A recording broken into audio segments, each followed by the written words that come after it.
what's astonishing about the quarter, right, is that typically this is like a seasonally lower quarter for Reddit, but not just on the revenue beat in the period, the outlook, the beat on growth. Why is there an outperformance here relative to historic performance in that period? Yeah, thanks. It was a strong quarter for Reddit. Users were up 31% year over year. Revenue was up 61% year over year. And we're seeing continuing momentum from Q4 into Q1 and Q1 into Q2. I think the work that we're doing is working. When I think about our roadmap, making Reddit more accessible to people globally, improving the product, as well as the ads roadmap, where we're delivering more profitable outcomes to our customers, and we're also adding more advertisers on the platform, I think our work is working. What is it that's unique about Reddit that in a difficult environment, like you acknowledge the macroeconomic headwinds pointing in your direction, but there must be something that made Reddit appealing, say different to Meta's platforms or YouTube in the quarter gone? I think there's a couple of things. I think there's some fundamentals of Reddit. Reddit is small and specific and on topic, but it's incredibly vast. And as Reddit gets bigger, it gets wider and covers more topics and even goes deeper.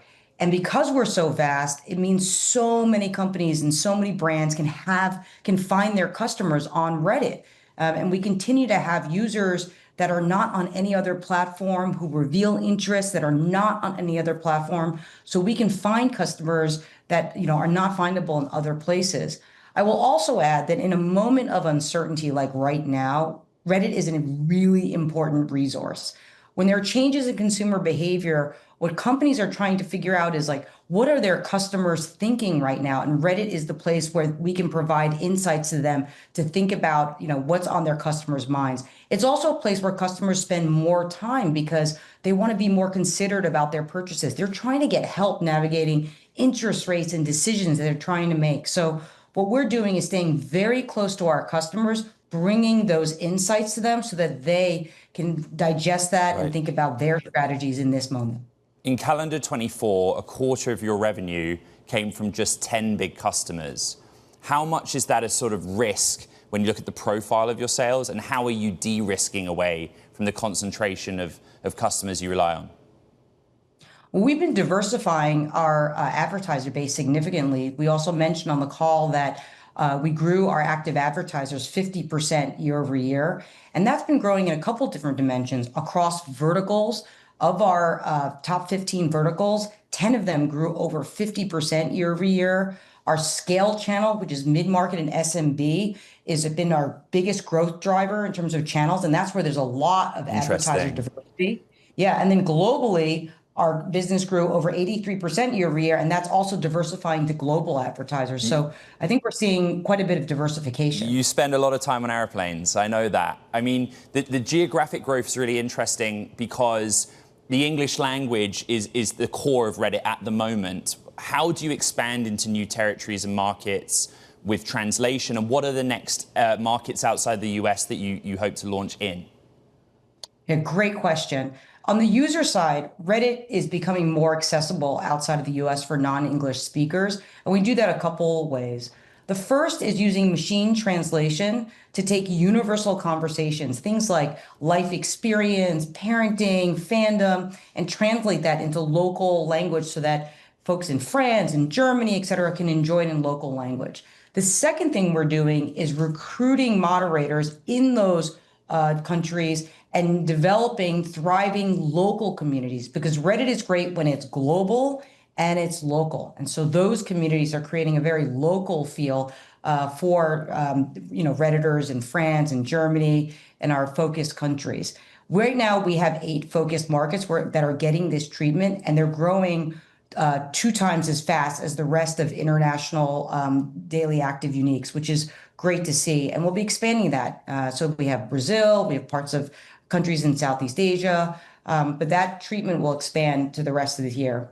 On the revenue side, what's interesting is I just came back from visiting our Australian and European teams, and there's really tremendous momentum there. And there's a lot of new advertisers coming on. And obviously that's reflected in the growth that I mentioned before. Jen, the other part of the business is data licensing in the AI context, right?